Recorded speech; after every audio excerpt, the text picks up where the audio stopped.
Drop-offs are some of the most common fails we see sent into the uploader. Ones like this, oh my God, and this one. And it's because of this, today I'm going to be teaching you how to ride any drop-off. We got smaller drops, we've got bigger drops. I'm going to get you conquering all the drops. The beauty of practicing drops is it's the same basic skill, whether you're going off of a curb, something like this, or something like this. And there are even bigger drops again. Think Red Bull Rampage, those are massive. But if you're new to mountain biking or you're looking to sort of upgrade your drop skills, if you like, it's worth starting off small and working your way up.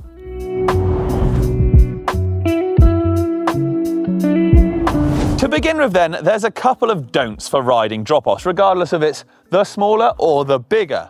And it's don't be looking straight down. And that's especially true when you're on the run-in. So whether you're up here or down here, if you're just looking down at your front wheel, you're not going to be able to spot your landing and prepare for that. It's also going to sort of throw some of your body weight further forward, lowering your chest. You know, rather than being up here, you're going to be down like this, which is going to put your weight where you don't want it to be. It means that spotting your landing, spotting what might be a loose, quite rocky landing like what we've got here, becomes even trickier. And you want to kind of eliminate these problems.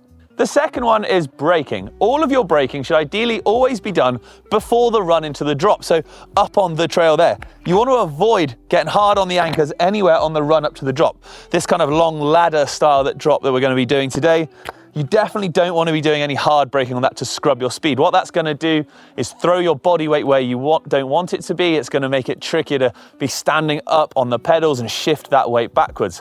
You want to be doing it on the run-in, you want to scrub it beforehand, make sure you just though have enough speed obviously to clear the drop that you're comfortable with, and it's going to eliminate another potential problem that could go wrong.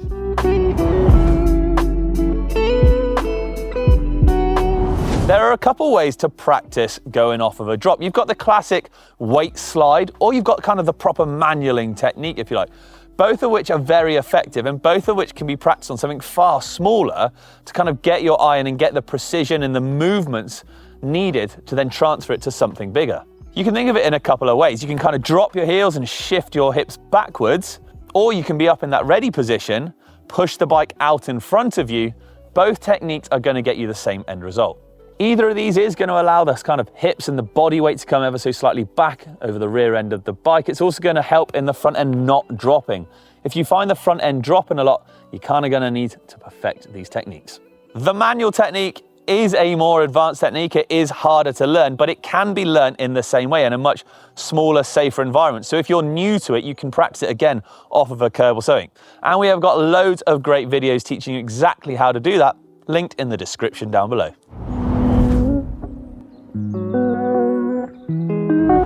An advanced technique is squashing a drop. What do I mean by this? Well, squashing a drop is essentially minimizing the time between leaving the lip and contacting the landing, the ground, if you like. A lot of the time you'll see racers do this, and it's when they're going a lot faster. If you go really fast off the same drop as when you go the correct pace, if you like, to make it nicely to the landing, you're going to land towards the bottom. Racers will often scrub, which is where you see them sort of turn just as they're going off the lip slightly, or squash, which is where they actually compress their body into the bike, arms and legs go down, their body comes down, and as they go off the end of the lip, as the back wheel leaves, they're pushing the bike down to get it to contact with the ground as quick as possible. A normal drop will look like this. Myself on the same drop, squashing it, will look like this.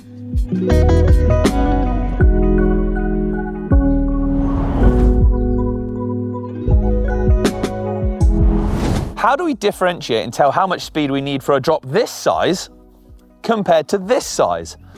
Well, it's a bit of a dark art judging just how much speed is required for a drop, and it's something that comes with a lot of repetition and a lot of practice. When you start hitting drops, you'll kind of gauge how much you need to, say, go 1 bike length or 2 bikes high or 4 foot high to 6 foot long. The more drops you do, the better you become at gauging speed.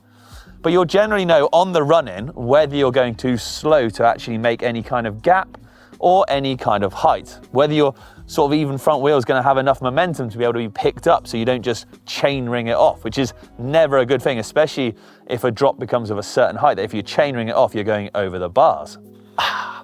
My top tip here is going to be to just hit as many drops as you can. Build up that confidence of just being in the air, knowing kind of the pace when coming into a drop, how long you'll be in the air for, how far forwards you'll travel and how far down all at the same time.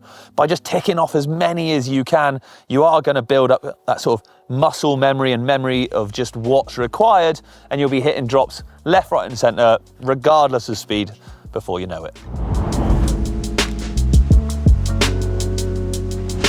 You've hit the drop, you're in the air, you're up here somewhere. Congratulations, I'm stoked you plucked up the courage. But now we need to think about, well, in the air, what do we do to prepare for landing and the landing itself? Well, here's exactly what. As you go off the drop, obviously, naturally your weight's sort of shifted slightly towards the back of the bike. When you're in the air though, you'll notice that your weight then starts to naturally move forwards into the middle of the bike. This movement then causes the front end to drop ever so slightly, as you can see on screen now. By doing this, it should hopefully match up with the angle of the landing, but you can exaggerate this more or less to naturally mimic or match the angle of the landing if it's steeper or flatter. Time to prepare for landing. Here you'll be using your arms and legs as additional suspension.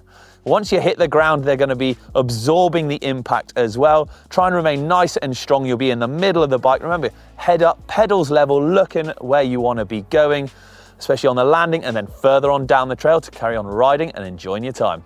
But that's it. Hopefully that's some top tips for you to conquer any drop out there. I wish you all the luck. I know you guys and girls have absolutely got it and you'll smash it. Let me know how you get on in the comments down below. From La Fena Sosa though, I'll see you next time.